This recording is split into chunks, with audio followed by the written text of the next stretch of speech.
Today we're going to talk about retrieval augmented generation, which is effectively how do we get AI to read documents for us sort of on the fly. RAG is a very well-known AI method for reading documents. I've talked about this, and I've also put out a video talking about how I built like an AI tool for interacting with D&D rules. Trying to understand a very complicated rule set is tricky. And so being able to pull in an AI to be able to understand what are all the rules to this game. There's a wide range of things that we actually need to inform our AI models about to be able to help them do better tasks. That, of course, begs the question, what is RAG? And I always think about breaking RAG down to its most fundamental pieces just so we can kind of build up. Basically, you take some raw data, files, documents, PDFs, whatever it is, you turn that into usable AI data, right? Things that an AI can understand. We say something to our AI system, it goes against that data and returns us whatever is relevant. This ability for us to sort of ask questions in this very like open, non-disciplined way is just what we call RAG. So it's literally just retrieving data for generating some text. Retrieval Augmented Generation was kind of coined in this paper around 2020. And more recently, there was another paper that came out talking about a sort of overall survey of these sorts of systems. Now, there's lots of sort of frameworks and tools that you can use for implementing these things. And if you sort of go into these docs, there's very simple ways of kind of getting one of these systems built in just a few lines of code. Here, you've got an entire RAG system, and that really helps you just kind of get off the ground really quickly. But how do you really dive into RAG to fully understand it? The challenge that I often find is as you're developing these sort of RAG systems, you want to improve it. There's a lot of like general ideas about how to make these systems better. There's a lot of general tools being used, but those tools have a lot of nuances to them. So I thought what I'd do is like, let's go through kind of each of these major pieces of developing a RAG system, and let's kind of talk about what are the components that make up each of these major pieces. So to get started, we're going to kind of talk about the raw data chunks, right? The very first thing is you really just need to extract the text. I've had challenges with this where you've got PDFs that you need to sort of parse and refine. You may even need to do some generation on those texts to be able to kind of like read them and interpret them down into some kind of basic characters that are well understood.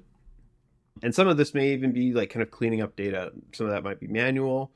You may need some sort of detection to be able to sort of understand, is your data capable of being put into the system? This process is fairly intensive, but it really pays benefits later. So then we are at this sort of like processed data space.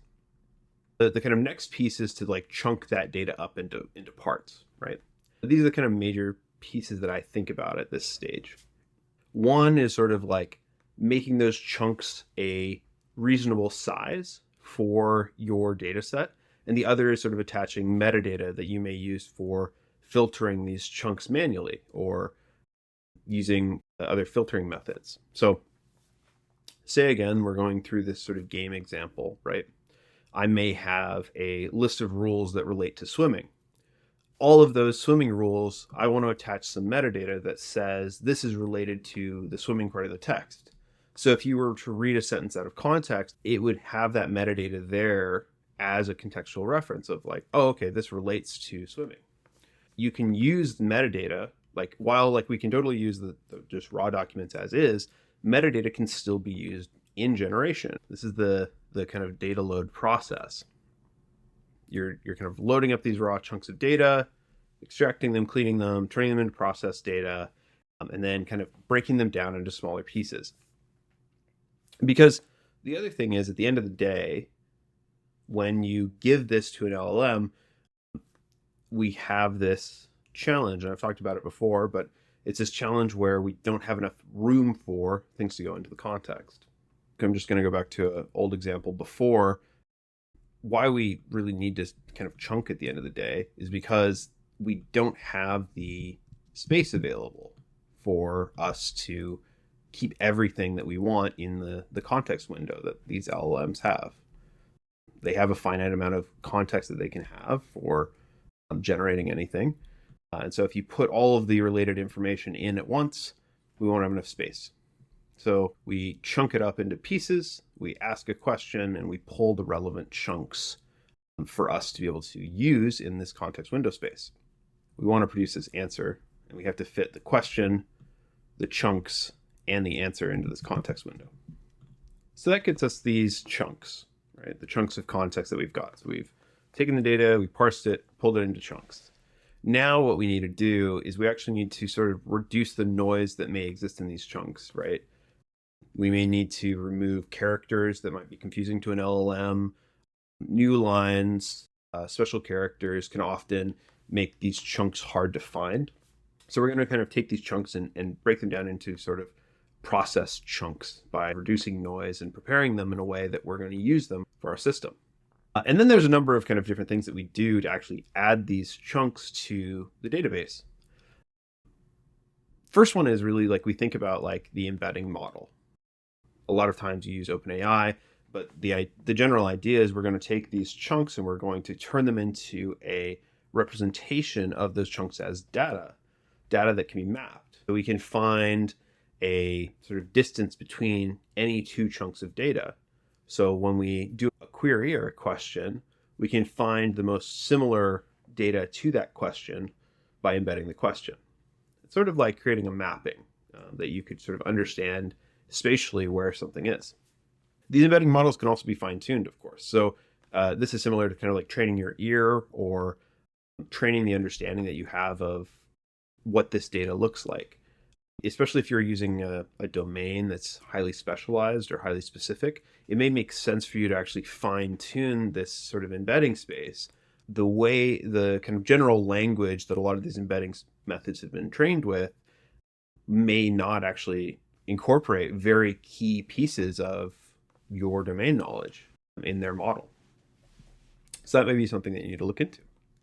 Now, once we've, of course, gotten these kind of chunks ready and we're preparing them, we also want to make sure that we're sort of like removing the duplicate and redundant data that we're doing along the way.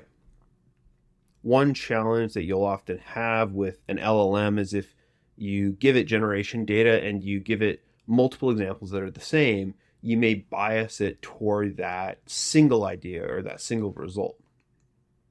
So oftentimes we'll want to remove redundant data from our data set because of this.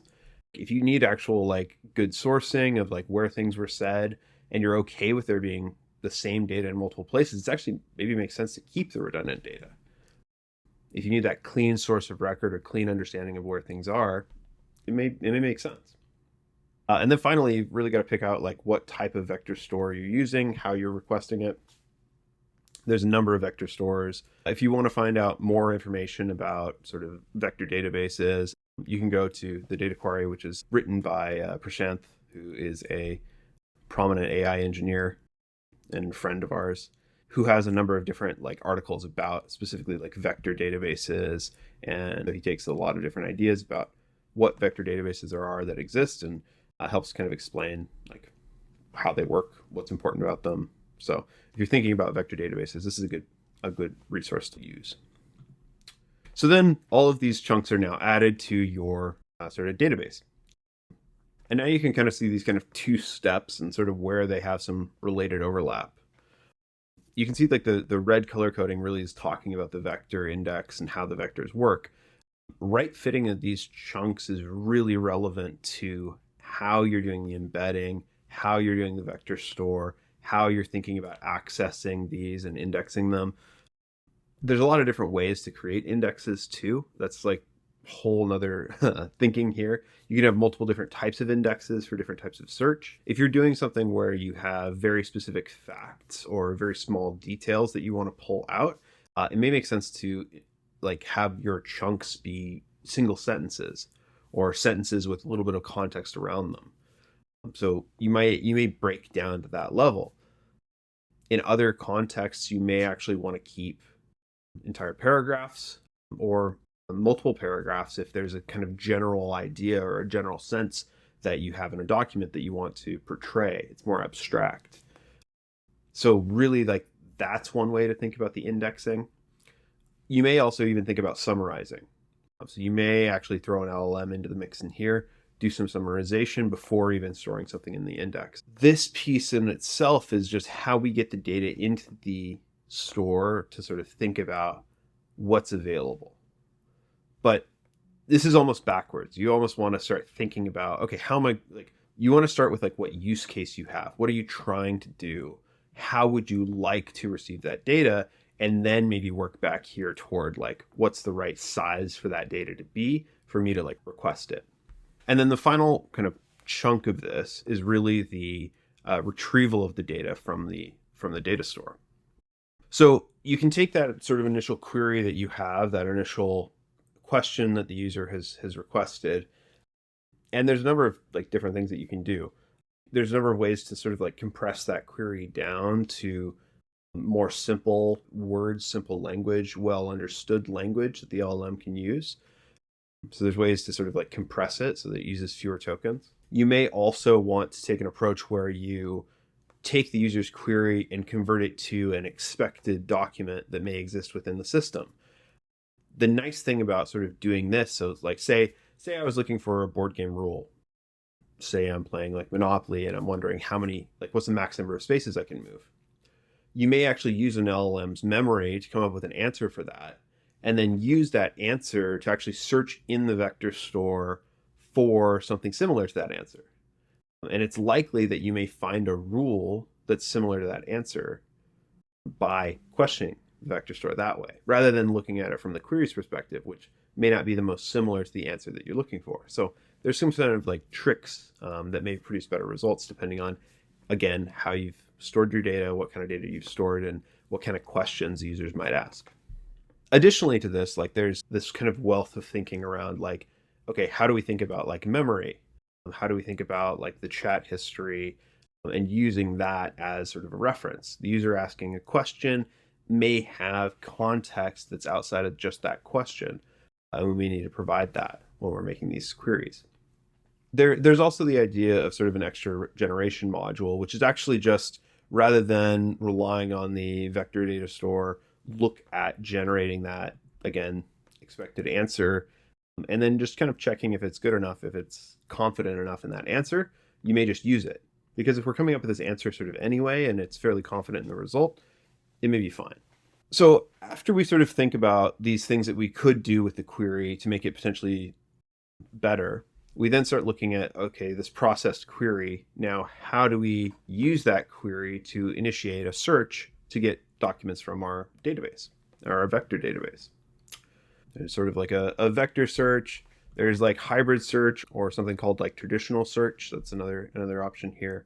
And then of course there's like metadata filtering, where you could kind of take that vector search, and based on the context of the question being asked, we'd know to filter that data down to something. These are some different options here. And generally you may even like have a search module that sort of manages which of these options you use, how you use those options. That's another thing that we're kind of seeing now, is you may sort of implement additional logic on top of this, and it may not just be one of these, it may be some combination of those. So then we get the sort of retrieved documents, and when we get these documents, they come back in an order, of course, which is like most similar mathematically, right?